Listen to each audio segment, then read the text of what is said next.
10-15 ವರ್ಷಗಳ ಹಿಂದೆ ದೇವಾಲಯ ಸ್ಥಾಪಿಸಿದ್ದು, ನಂತರ ವರ್ಷಗಳು ಕಳೆದಂತೆ ಅರ್ಚಕ ಲೋಕನಾಥಾಚಾರ್ ಅವರ ಸುಪರ್ದಿಗೆ 3 ವರ್ಷಗಳ ಹಿಂದೆ ದೇವಾಲಯ ಮಾಲೀಕ ಪ್ರಕಾಶ್ ಬಿಟ್ಟುಕೊಟ್ಟಿದ್ದಾರೆ.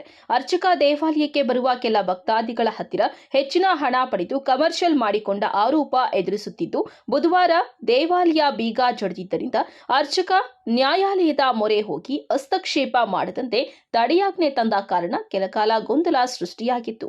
ದೇವಾಲಯ ಮಾಲೀಕ ಪ್ರಕಾಶ್ ಮಾತನಾಡಿ, ಕಳೆದ 5 ತಿಂಗಳಿನಿಂದ ದೇವಾಲಯ ನಮ್ಮ ಸುಪರ್ದಿಗೆ ಬಿಟ್ಟು ಕೊಡುವಂತೆ ಹೇಳುತ್ತಿದ್ರು. ಬಿಡದೆ ದೇವಾಲಯ ವಿಷಯದಲ್ಲಿ ರಾಜಕೀಯ ಬೆರೆಸಿ ದೇವಾಲಯದ ಬಗ್ಗೆ ಇಲ್ಲಸಲ್ಲದ ವಿಷಯ ಹಬ್ಬಿಸಿ ಭಕ್ತಾದಿಗಳ ಮನಸ್ಸಲ್ಲಿ ಅಪಪ್ರಚಾರ ಮಾಡಿ ಭಯದ ವಾತಾವರಣ ಹುಟ್ಟಿಸಿದ್ದಾರೆ. ಅಲ್ಲದೆ ದೇವಾಲಯಕ್ಕೆ ಬರುವ ಭಕ್ತಾದಿಗಳಿಗೆ ಜ್ಯೋತಿಷ್ಯ ಹೇಳುವ ನೆಪದಲ್ಲಿ ಭಯ ಹುಟ್ಟಿಸಿ ಹಣ ಮಾಡುವ ಪ್ರವೃತ್ತಿ ಬೆಳೆಸಿಕೊಂಡು ದೇವಾಲಯವನ್ನ ವ್ಯಾಪಾರೀಕರಣ ಮಾಡಿದ್ದನ್ನ ವಿರೋಧಿಸಿದ್ದಕ್ಕೆ ಈ ಕೆಲಸ ಮಾಡುತ್ತಿದ್ದಾರೆ ಎಂದು ದೂರಿದ್ದಾರೆ.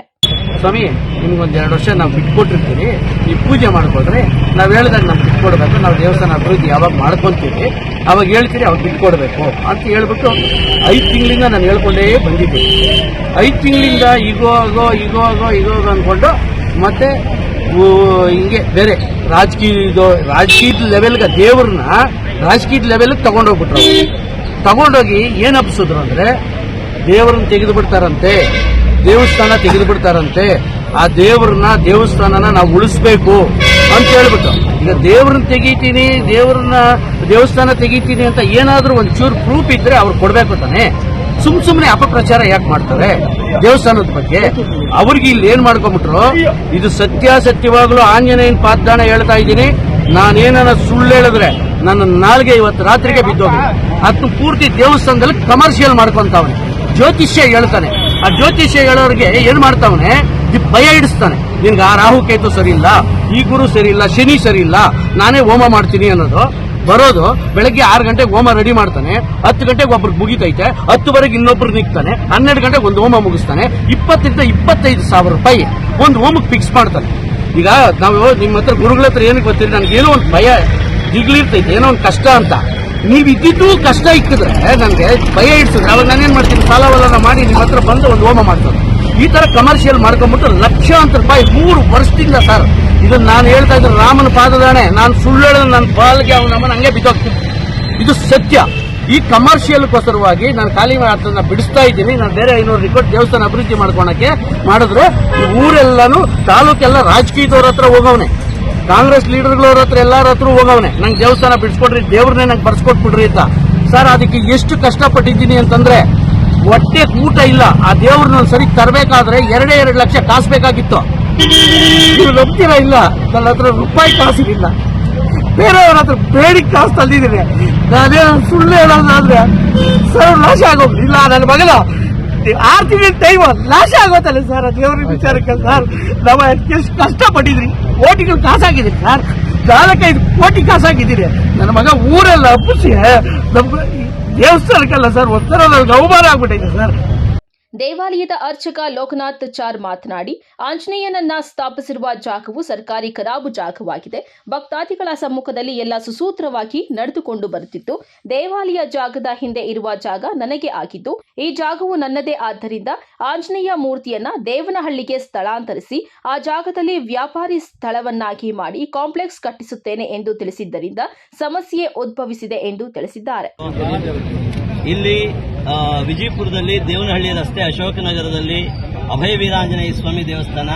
ಈ ದೇವಸ್ಥಾನ ಇತಿಹಾಸ 45ರಿಂದ 50 ವರ್ಷಗಳ ಇತಿಹಾಸ ಇರತಕ್ಕಂತಹ ದೇವಸ್ಥಾನ. ಈ ದೇವಸ್ಥಾನ ನಡ್ಕೊಂಡು ಬರ್ತಾ ಇರತಕ್ಕಂಥದ್ದು ಎಲ್ಲಾ ಭಕ್ತಾದಿಗಳ ಆಧಾರಿತವಾಗಿ ನಡ್ಕೊಂಡು ಬರ್ತಾ ಇದೆ. ಇದು 2015ರಲ್ಲಿ ಒಂದು ಸಂಕಲ್ಪ ಮಾಡಿಕೊಂಡು ನಾವೆಲ್ಲ ಭಕ್ತಾದಿಗಳ ಜೊತೆಯಲ್ಲಿ ಗಣಾಚಾರಿ ಪ್ರಕಾಶ್ ಅಣ್ಣ ಅನ್ನುವಂಥವರು ಕೂಡ ಸೇರಿ ಆ ದೊಡ್ಡ ಆಂಜನೇಯ ಸ್ವಾಮಿ 18 ಅಡಿ ಏನು ಆಂಜನೇಯ ಸ್ವಾಮಿ ಇದೆಯೋ ಆ ದೇವರನ್ನ ಎಲ್ಲಾ ಭಕ್ತಾದಿಗಳ ನೆರವಿನೊಂದೇನೆ ಮಾಡಿ ಇಟ್ಟಿರುವಂತಹ ಜಾಗ ಕೂಡ ಗೌರ್ಮೆಂಟ್ ಜಾಗನೇ, ಖರಾಬಿ ಜಾಗದಲ್ಲೇ ಇಟ್ಟಿರತಕ್ಕಂಥ ಅಲ್ಲ, ಗೌರ್ಮೆಂಟ್ ಜಾಗದಲ್ಲಿ ಇಟ್ಟಿದ್ದಾರೆ. ಸಮಾಜ ಕಲ್ಯಾಣ ಇಲಾಖೆ ಹಿಂದೆಗಡೆ ಬರುತ್ತೆ ಜಾಗ.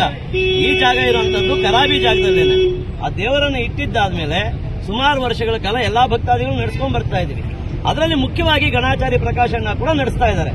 ಅವರ ನೇತೃತ್ವದಲ್ಲೇ ನಾವು ನಡ್ಕೊಂಡ್ ಬರ್ತಾ ಇದೀವಿ, ಎಲ್ಲರೂ ಸೇರಿ ಮಾಡ್ತಾ ಇದೀವಿ. ಅವರು ಕಾರಣಾಂತರವಾಗಿ ಒಂದು 3 ವರ್ಷಗಳ ಹಿಂದೆ 4 ವರ್ಷಗಳ ಹಿಂದೆ ನಾನಿನ್ನು ಮುಖಂಡತ್ವದಲ್ಲಿ ಇರೋಕ್ಕಾಗಲ್ಲ, ನಿಮ್ಮ ಮುಖಂಡತ್ವದಲ್ಲಿ ನಡೀಲಿ, ನೀವು ಒಂದು ಟ್ರಸ್ಟ್ ಮಾಡ್ಕೊಳ್ಳಿ, ಟ್ರಸ್ಟ್ ಮಾಡಿಕೊಂಡು ನಾನು ಈ ಜಾಗ ವ್ಯವಸ್ಥೆ ಏನ್ ನಡೀತಾ ಇದೆ ಅದೇ ತರ ಚೆನ್ನಾಗಿ ಪೂಜೆಗಳು ನಡ್ಕೊಂಡು ಹೋಗ್ಲಿ, ನೀವು ಅಧ್ಯಕ್ಷರು ಇನ್ನೊಂದು ಮತ್ತೊಂದು ಎಲ್ಲ ಮಾಡ್ಕೊಂಡು ಈ ದೇವಸ್ಥಾನ ಚೆನ್ನಾಗಿ ಕಟ್ಕೊಂಡು ಅಭಿವೃದ್ಧಿ ಮಾಡ್ಕೊಂಡು ಹೋಗಿ, ನಾನು ಮುಖಂಡತ್ವದಿಂದ ವಿರಮಿಸ್ತೀನಿ ಅಂತ ಹೇಳ್ಬಿಟ್ಟು ನಮಗೆ ಹೇಳಿ ತಿಳಿಸಿ ಅವರು ಹೊರಟೋಗಿದ್ದಾರೆ. ಈಗ 3-4 ವರ್ಷದಿಂದ ನಮ್ಮದು ಒಂದು ಹನುಮ ಸಂಘ ಅಂತ ಹೇಳಿದ್ದು, ಇಲ್ಲಿರ್ತಕ್ಕಂಥ ಹೆಣ್ಣು ಮಕ್ಕಳು ಇದ್ ಕಡೆನೂ ವಿಡಿಯೋ ಕವರ್ ಮಾಡಿ ಎಲ್ಲರೂ ಸೇರಿ ಬಂದು ಇಲ್ಲಿ ಸೇವೆ ಮಾಡ್ತಾ ಇರ್ತಕ್ಕಂಥದ್ದು. ಸುಮಾರು ಏನಿಲ್ಲ ಅಂದ್ರೂ ಹನುಮ ಜಯಂತಿ ಬಂದ್ಬಿಟ್ಟು ಒಂದು 15 ಲಕ್ಷ ಎಲ್ಲರೂ ಭಕ್ತಾದಿಗಳು ದೇಣಿಗೆ ಕೊಟ್ಟಿರುವಂತದ್ದೇನೆ. ನಮ್ಮ ಹತ್ರ ರಸೀದಿ ಬುಕ್ಗಳು ಕೂಡ ಇದಾವೆ. ಎಲ್ಲ ಕೂಡ ಕರೆಕ್ಟ್ ಆಗಿ ಲೆಕ್ಕಾಚಾರ ಮಾಡ್ಕೊಂಡು ನಡೆಸ್ಕೊಂಡ್ ಬರ್ತಾ ಇದೀವಿ. ನಮ್ದೊಂದು ಸಂಘ, ಆ ಸಂಘ ಮಾಡ್ತಾ ಮಾಡ್ತಾ ಮಾಡ್ತಾ ನಾವು ಒಂದು ರಿಜಿಸ್ಟ್ರೇಷನ್ ಕೂಡ ಮಾಡ್ಕೊಂಡಿದೀವಿ ನಮ್ಮ ಹುಡುಗರದು. ಈ ತರ ಎಲ್ಲ ನಡ್ಸ್ಕೊಂಡು ಬರ್ಬೇಕಾದ್ರೆ ಆ ಜಾಗದ ಹಿಂಭಾಗ ಇರ್ತಕ್ಕಂತಹ ಗಣಾಚಾರಿ ಪ್ರಕಾಶ್ ಅಣ್ಣನವರು 4 ವರ್ಷಗಳ ಹಿಂದೆ ವಿರಮಿಸಿಬಿಟ್ಟಿದ್ರು, ನಾನು ಬರಲ್ಲ ಇದ್ರೊಳಗಡೆಗೆ ಅಂತೇಳಿ. ಈಗ ವೇಗವಾಗಿ ಬಂದ್ಬಿಟ್ಟು ನನಗಡೆ ಹಿಂದೆಗಡೆ ಇರುವಂತಹ ಜಾಗ ನನಗೆ ಆಗಿಬಿಟ್ಟಿದೆ. ಈ ಜಾಗನು ನನಗೆ ಸೇರೋದ್ರಿಂದ ಈ ದೊಡ್ಡ ಆಂಜನೇಯ ಸ್ವಾಮಿ ದೇವಸ್ಥಾನ ನಾನು ದೇವನಹಳ್ಳಿಗೆ ಸ್ಥಳಾಂತರ ಮಾಡ್ಬಿಡ್ತೀನಿ. ಜಾಗದಲ್ಲಿ ನಾನು ಕಮರ್ಷಿಯಲ್ ಕಾಂಪ್ಲೆಕ್ಸ್ ಕಟ್ಕೊಳ್ತೀನಿ, ನೀವು ಜಾಗ ನನಗೆ ಬಿಟ್ಕೊಡ್ಬೇಕು ಅಂತ ನಮ್ಮ ಸಂಘಕ್ಕೆ ತಿಳಿಸಿದ್ದಾರೆ, ಅಂದ್ರೆ ನಮಗೆ ತಿಳಿಸಿದ್ದಾರೆ. ನಾವು ಆ ತರ ಮಾಡೋದು ಬೇಡಣ ಅಂತೇಳಿ ಇನ್ನಷ್ಟು ಅವರಿಗೆ ರಿಕ್ವೆಸ್ಟ್ ಮಾಡಿದೀವಿ. ಆದ್ರೂ ಕೂಡ ಅವ್ರು ನಮ್ಮ ಮಾತನ್ನ ಕೇಳಿಲ್ಲ, ನಮ್ಮ ವಿಚಾರನ ತಗೊಳ್ಳಿಲ್ಲ. ಕೊನೆಗೆ ಅದನ್ನ ಬೆಲೆ ಕಟ್ಟಿ ಮಾತನಾಡೋದಕ್ಕೂ ಬಂದಿದ್ದಾರೆ. ಇಷ್ಟೇನಾದ್ರೂ ಆಗೋದಾದ್ರೆ ನಾನು ಬಿಟ್ಕೊಡ್ತೀನಿ ಅಂತ ಹೇಳ್ಬಿಟ್ಟು, ಹಣ ಆ ತರ ಎಲ್ಲ ಬೇಡ, ನೀವು ದೇವಸ್ಥಾನ ಸಾರ್ವಜನಿಕವಾಗಿ ಮಾಡಿರ್ತಕ್ಕಂಥದ್ದು, ಇದನ್ನ ನೀವು ಆ ತರ ಎಲ್ಲ ತಗೊಳಕ್ ಬರಲ್ಲ ಅಂತಂದ್ರೆ ನಿಮ್ಮ ಕೈಯಲ್ಲಿ ಏನಾಗುತ್ತೋ ಅದು ಮಾಡ್ಕೊಳ್ರಿ. ನಾನು ಈ ತರ ಬಂದ್ಬಿಟ್ಟು ಅರ್ಚಕರ ಹತ್ರ ಬೀಗ ಇಸ್ಕೊಂಡು ದೇವಸ್ಥಾನದ ಮಂಗಳಾರತಿ ಇಸ್ಕೊಂಡು ನಾನು ಅವ್ರ ಹೊರಗಡೆಗೆ ಆಗ್ತಾ ಇದ್ದೀನಿ. ನೀವು ಈ ಕೈಯಲ್ಲಿ ಏನಾಗುತ್ತೋ ಮಾಡ್ಕೊಳ್ಳಿ ಅಂತ ಹೇಳಿದ್ದಾರೆ. ಈ ಸಂದರ್ಭದಲ್ಲಿ ಸುದ್ದಿಗಾರರು ಸ್ಥಳಕ್ಕೆ ಸುದ್ದಿ ಮಾಡುವ ಸಲುವಾಗಿ ಹೋಗಿದ್ದಾರೆ. ವಿಜಯಪುರ ಪೊಲೀಸ್ ಇನ್ಸ್ಪೆಕ್ಟರ್ ಪ್ರಶಾಂತ್ ನಾಯಕ್ ಏಕಾಏಕಿ ಪತ್ರಕರ್ತರ ಮೇಲೆ ಹಲ್ಲೆ ನಡೆಸಿ ಕ್ರೌರ್ಯ ಮೆರೆದಿರುವ ಆರೋಪ ಕೇಳಿಬಂದಿದ್ದು, ಇದಕ್ಕೆ ಪತ್ರಕರ್ತರ ಸಂಘ ಮತ್ತು ಸಾರ್ವಜನಿಕರು ಬೇಸರ ವ್ಯಕ್ತಪಡಿಸಿದ್ದಾರೆ. Vinay, MMTV news, Devanahalli.